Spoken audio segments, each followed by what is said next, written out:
ఉంది అని చెప్పడానికి నాకు ఎటువంటి సందేహం కానీ లేకపోతే రెండో ఆలోచన కానీ లేదు.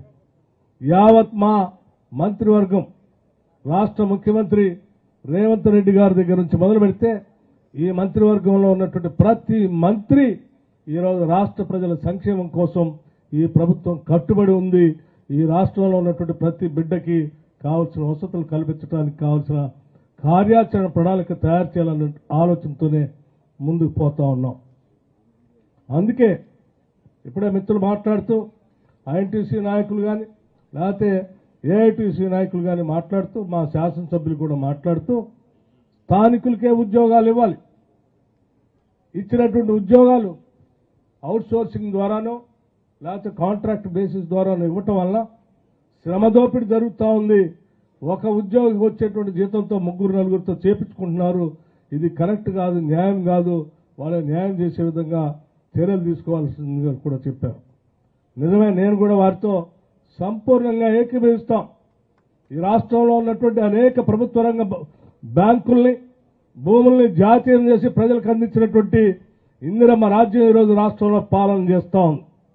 తప్పనిసరిగా ప్రజల కోసం ప్రజల శ్రమ దోపిడిని ఎట్టి పరిస్థితుల్లో ఉపేక్షించమని కూడా ఈ సందర్భంగా మనం చేస్తూ ఉన్నాం. గత 10 సంవత్సరాలు ఈ రాష్ట్రంలో మినిమం వేజెస్ సంబంధించి రివ్యూ చేయకపోవటం వల్ల ఈ రాష్ట్రంలో ఉన్నటువంటి కార్మికులకు రావాల్సినటువంటి మినిమం వేజెస్ సంబంధించి అందుబాటులో రాక చాలా మంది కార్మికులు నష్టపోయిన సంగతి ఈ సందర్భంగా మీ అందరికీ నేను మనవి చేస్తాను. ప్రతిపక్షంలో ఉన్నటువంటి శాసనసభ్యుడిగా ప్రతి సందర్భంలో ప్రతి శాసనసభ సమావేశాల్లో మేము మాట్లాడాం.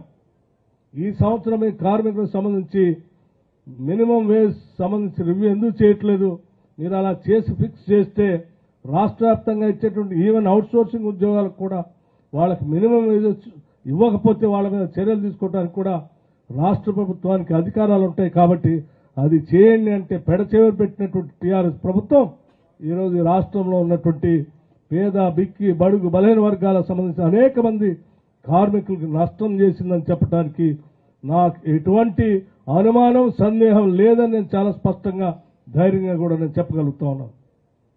మేము అందుకే కాంగ్రెస్ ప్రభుత్వం అధికారంకి వచ్చిన మరుక్షణం నుంచే ఈ రాష్ట్రంలో మినిమం వేజ్ సంబంధించి ఆ లేబర్ డిపార్ట్మెంట్తో మాట్లాడటం, లేబర్ డిపార్ట్మెంట్ ద్వారా మినిమం వేజెస్ సంబంధించి రివ్యూ జరగాల్సిన కార్యక్రమాన్ని గత దశాబ్ద కాలంగా మనం పెండింగ్ పెట్టడం వల్ల రాష్ట్రంలో కూలీనాలు చేసుకునేటువంటి అనేక శాఖల్లో పనిచేసేటువంటి వాళ్ళందరికీ నష్టం జరుగుతుంది. దీని మీద చర్యలు తీసుకోవాల్సిందిగా కూడా ఇప్పటికే మేము కార్యక్రమాన్ని మొదలుపెట్టాం.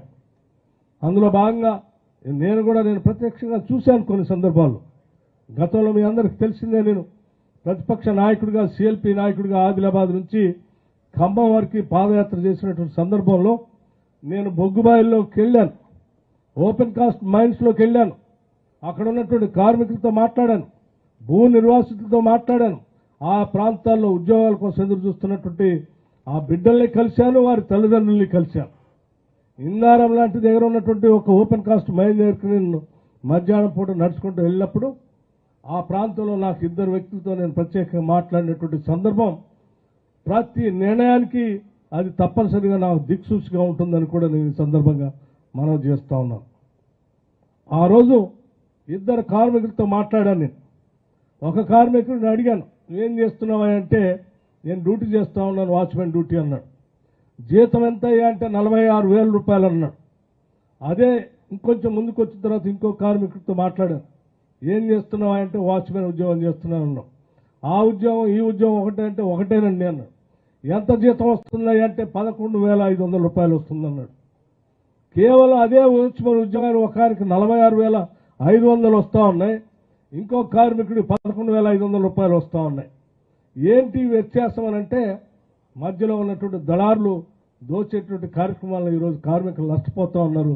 మాకు న్యాయం చేయండి అని చెప్పినటువంటి వాళ్ళ మాటల్ని మేము తీసుకునే ప్రతి నిర్ణయంలో ఆ మాటల్ని పరిగణలో తీసుకొని కార్మికులకి నష్టం రాకుండా చేసే కార్యక్రమం చేస్తామని ఈ సందర్భంగా మీకు మనవి చేస్తూ ఉన్నాం. అందుకే ఈ ప్రభుత్వం అధికారంలో రాగానే